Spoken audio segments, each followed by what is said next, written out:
It was supposed to be a perfect Sunday. The sky was painted with soft streaks of blue and gold. Birds chirped in the distance, the mountain air crisp and light. A young family had set up their little picnic blanket just a few feet away from a scenic overlook. From up there, you could see the shimmering lake nestled in the valley below, deep, calm, and deceptively still. Kyle and Sophie were first-time parents in their early 30s. They had brought along their 2 children, Ethan, a lively 3-year-old, with an adventurous spirit, and Liam, barely 6 months old, bundled up in a navy blue blanket and laying peacefully in a stroller. Completing the picture was Buddy, their golden retriever. Gentle, loyal, always eager to please. The scene was simple, ordinary, even beautiful. Kyle was manning the portable grill, flipping burgers with a proud grin. Sophie sat on the edge of the blanket laughing as she tried to get a good photo of Ethan chasing butterflies.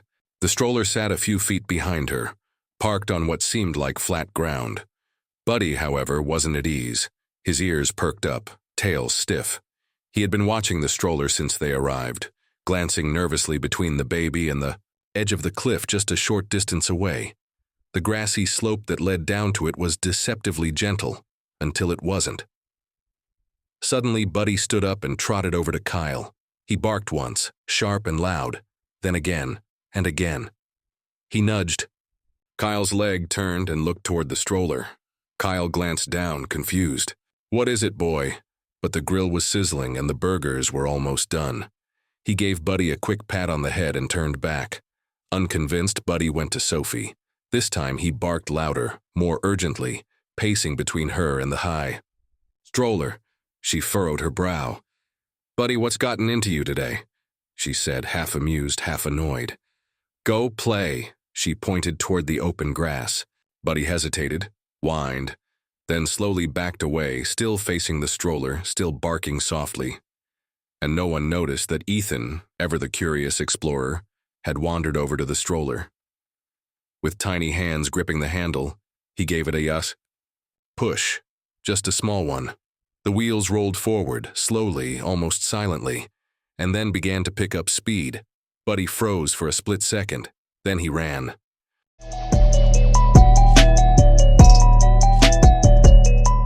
Buddy ran faster than Kyle had ever seen him run. The golden retriever's legs moved with a blur, his body cutting through the air with singular purpose. His bark tore through the peaceful stillness like a siren, sharp and insistent. But by the time Sophie and Kyle turned around, the stroller had already rolled past the edge of the picnic blanket and onto the grassy slope beyond. Ethan stood frozen near the stroller's starting point, his small hands still in the air as if unsure. What he had just done. "Ethan?" Sophie called, her voice rising. Then she saw the stroller. It was rolling, not fast, not yet, but steady, a slow, gliding descent down the sloped grass that separated them from the steep drop. "Oh my God, Kyle!" she screamed. Kyle dropped the spatula, heart thudding. "Liam!" Both parents sprinted, but Buddy was already ahead. The dog dashed past the edge of the slope, closing in on the stroller as its wheels bumped over uneven terrain, gathering speed. Buddy growled, pushed harder, trying to catch up, but the slope became steeper. The stroller accelerated, and then it tipped. A wheel caught on a rock. The momentum shifted. The stroller jerked to one side and began to flip forward. Sophie let out a cry that pierced the entire mountain. "No, no, no!" Buddy didn't hesitate. As the stroller tumbled, he leapt, snapping his jaws toward the blanket wrapped around the baby, trying to grab hold before the stroller went completely over. He missed. The stroller went airborne for a moment, tumbling end over end, and then silence, followed by a soft, distant splash, the kind of sound that barely registers until your mind fills in the meaning.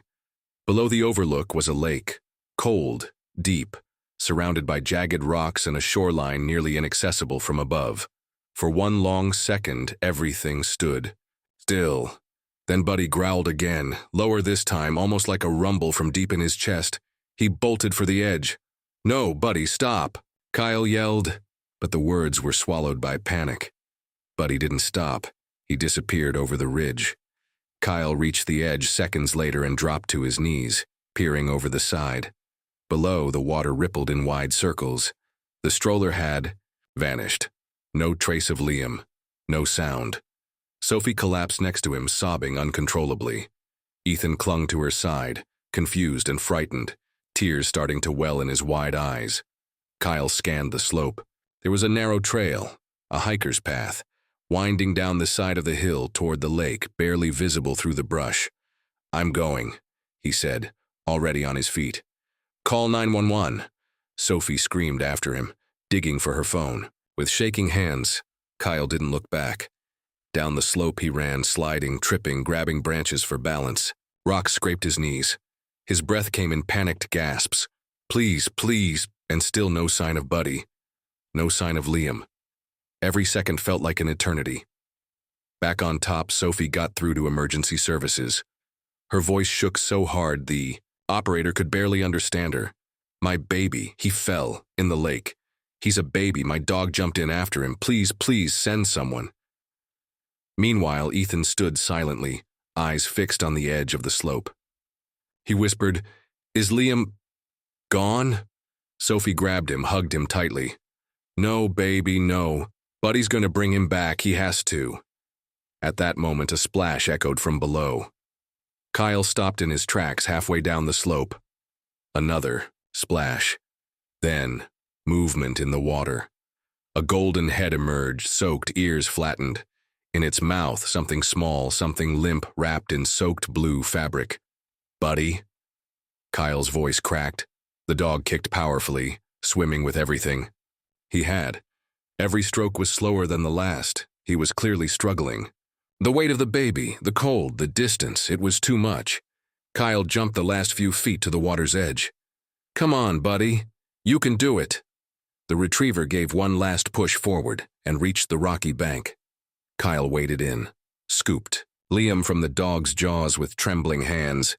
The baby was pale, unmoving. "Liam. Liam." He turned him over. Water gushed from the baby's mouth. Then a cough, a weak sputtering cough, and a cry. Not loud, but real. Alive. Kyle sobbed. He pressed Liam to his chest, heart breaking with relief. Buddy collapsed at the water's edge, sides heaving.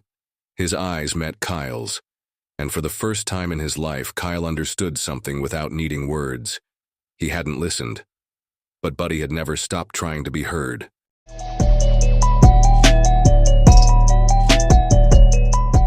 Kyle cradled Liam in his arms like he was made of glass. The baby's cry, faint, sputtering but unmistakably alive, was the most beautiful sound he had ever heard. Water still dribbled from Liam's nose, his eyes struggling to open. His lips were blue, and his tiny body trembled in the cold air. But he was breathing. Kyle pressed his cheek against his son's forehead, then looked down at Buddy. The dog lay on his side, chest rising and falling rapidly. His golden coat clung to him in soaked, tangled clumps. His paws twitched. His eyes fluttered open, then shut. "Buddy," Kyle whispered. He set Liam gently down on a dry patch of grass, took off his jacket, and wrapped it around the baby's body. Then he crawled back to Buddy, placing a trembling hand on his soaked fur. "You did it," Kyle choked out. "You saved him." Buddy let out a soft whimper, barely audible over the wind coming off the lake. Footsteps, behind them, crashing. Through the underbrush came Sophie. She stumbled, panting, shoes muddy, one hand still holding Ethan, who was clinging to her neck. When she saw Liam, she dropped to her knees with a sob. "Oh my God. Oh my God." She pulled the baby into her arms, rocking him back and forth. "Liam, baby, Mommy's here. I'm here. You're okay." Kyle moved to hug her, their bodies wrapping protectively around their son. Then Sophie looked up. "Where's—" She stopped. Her eyes landed on Buddy. She gasped.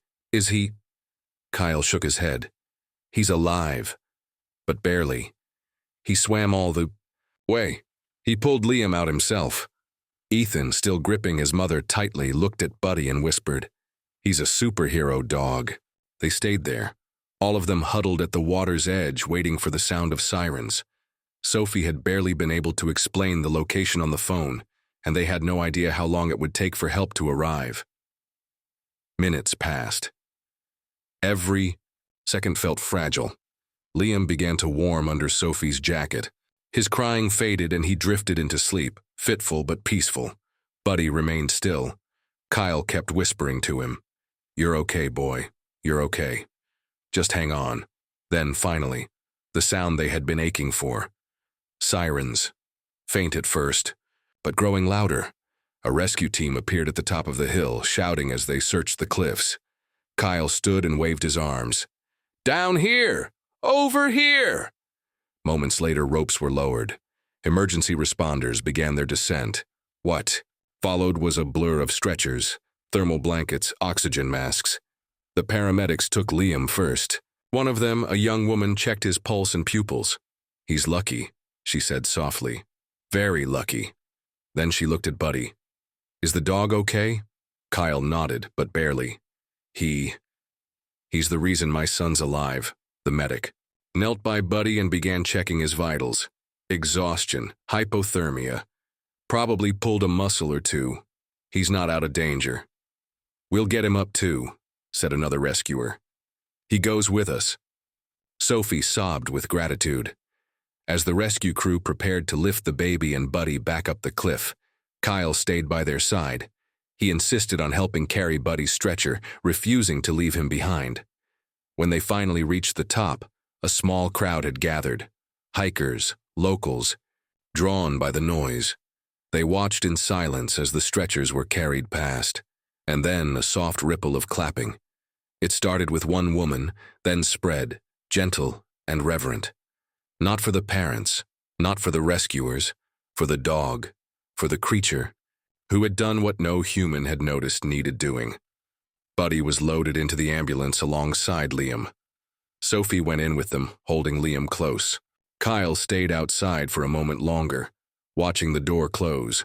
He reached into his pocket and pulled out a treat, one of Buddy's favorite biscuits, wrapped in plastic. He hadn't gotten a chance to give it to him earlier. With trembling fingers, he placed it beside the dog. "Good boy," he whispered. Then he stepped inside and the ambulance sped off down the mountain road. Inside the vehicle, the medic checked on Buddy again. His breathing was shallow but steady. His eyes opened briefly. Sophie placed her hand on his head, stroking gently. "You didn't just save Liam," she said softly. "You saved all of us." And she meant it. Because in the hours to come, when the doctors confirmed Liam would recover, when the adrenaline wore off and reality came crashing in, they would realize what might have happened if not for Buddy. One moment of distraction, one ignored warning, one bark too many that no one heard. It could have been the end of everything, but it wasn't, because of one dog, because of Buddy.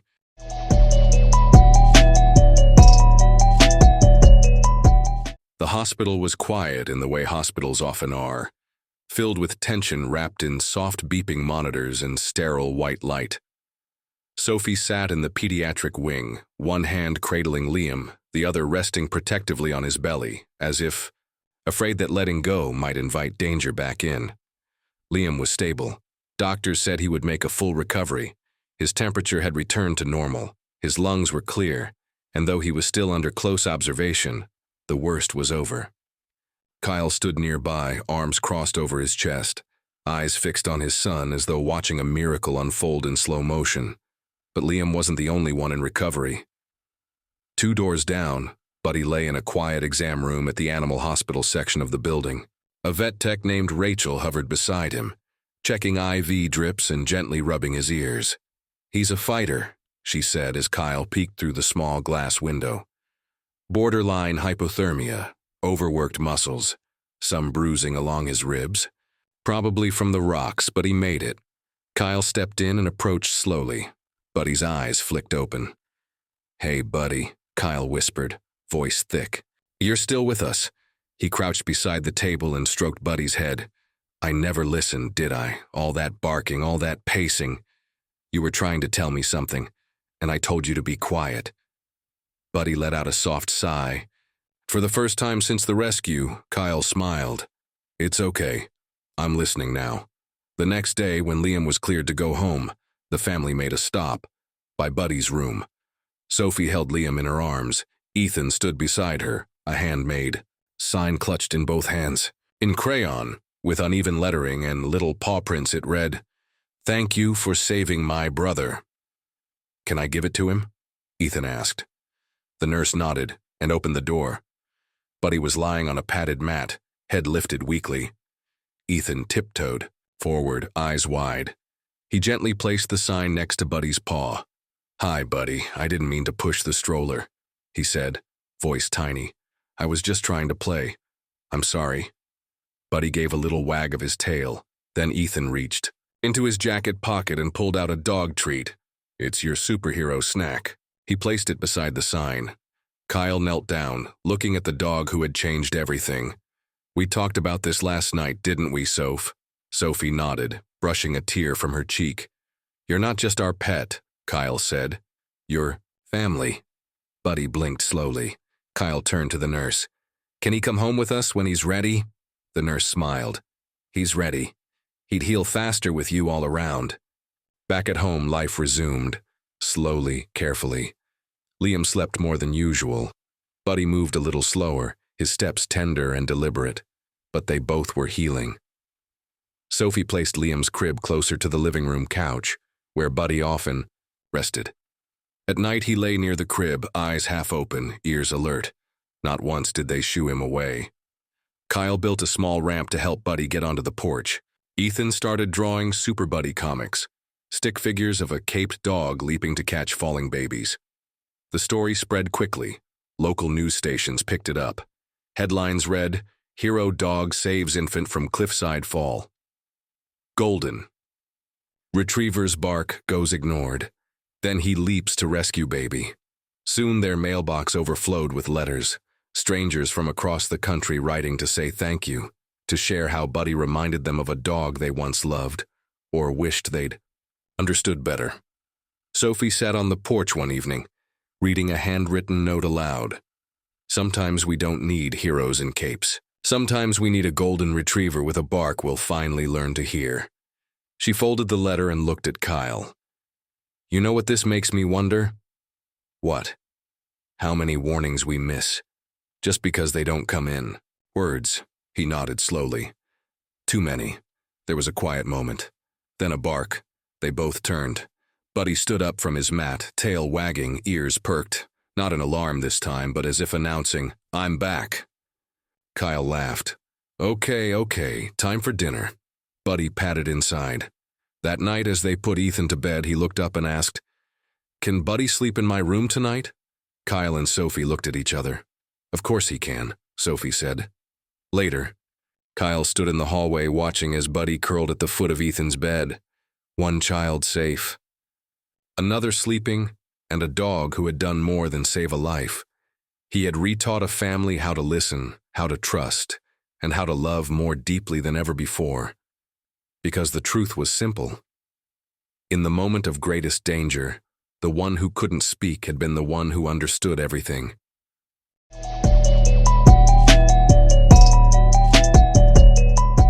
The weeks that followed were different, not just quieter or calmer, but more attentive.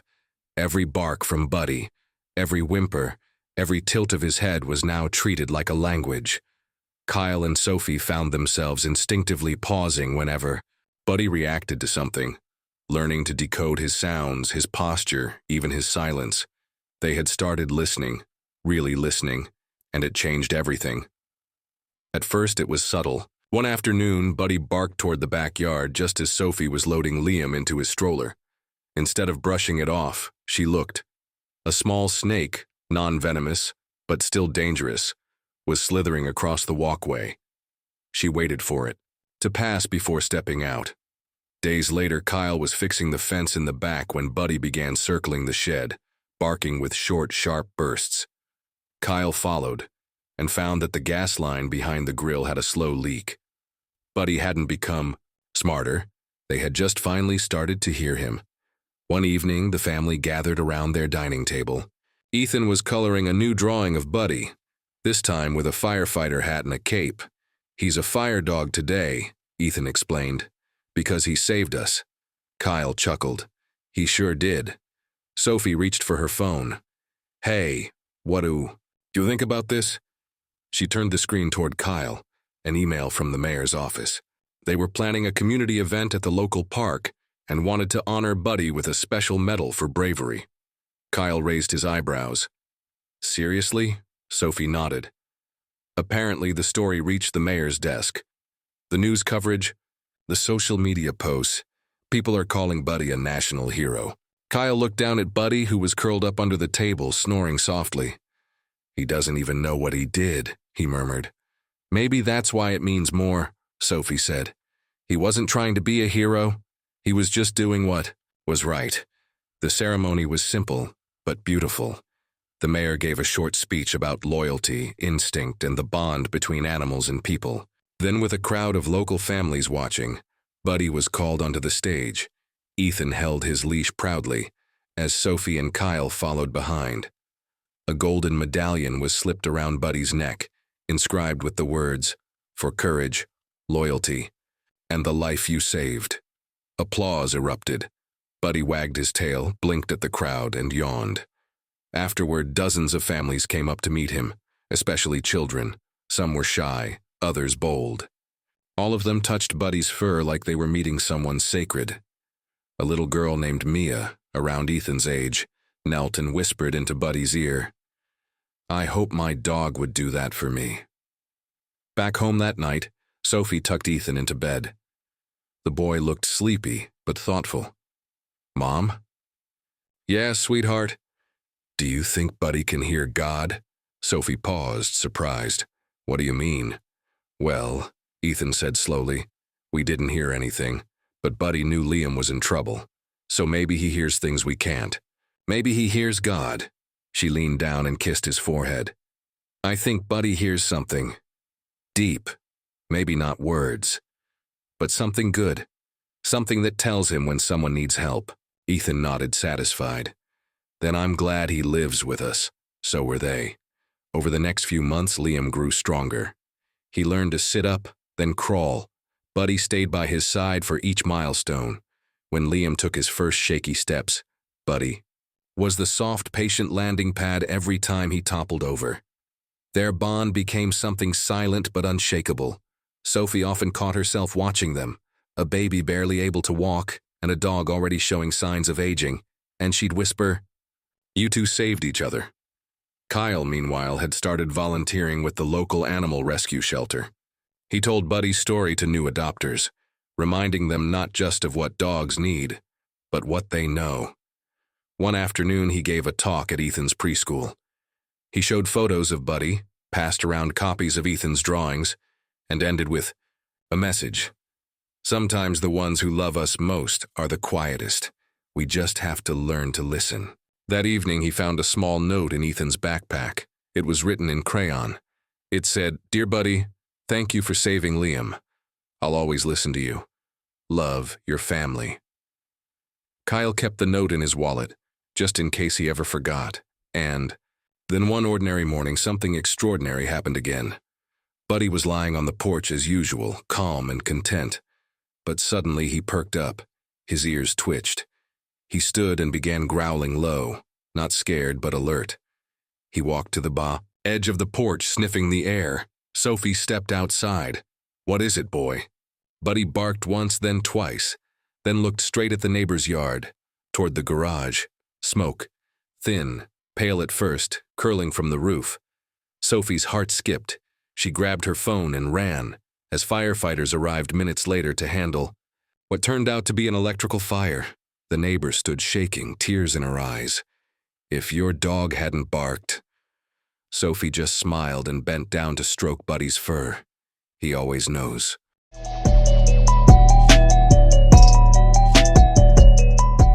It's strange how one moment can change everything. One roll of a stroller wheel, one bark, one leap. Before that day, Kyle and Sophie had thought they understood love. They thought they knew what it meant to care for someone, to protect, to provide, to be present, but they hadn't really listened. Not until a dog showed them what listening truly meant. It wasn't about words. It wasn't about commands or obedience or training. It was about trust, about paying attention to the instincts that whisper before the danger ever arrives, about the hearts that speak without sound. Buddy had spoken again and again, and they hadn't heard him until it was almost too late. But he hadn't stopped. He hadn't walked away. Because real loyalty doesn't need thanks, doesn't wait for recognition. It just keeps showing up no matter how many times it's ignored. Liam was safe now, healthy, laughing again, and every time he giggled or took a wobbly step across the living room floor, or reached out his chubby hands to grasp Buddy's ears, Kyle felt it, the weight of what might have been, what would have been lost, if not for a dog, their family. One evening, as the sun set behind the mountains and the light painted the living room golden, Sophie leaned against the doorframe and watched Buddy and Liam napping side by side on the rug. She turned to Kyle. He saved us. Kyle nodded. All of us. Beat of silence.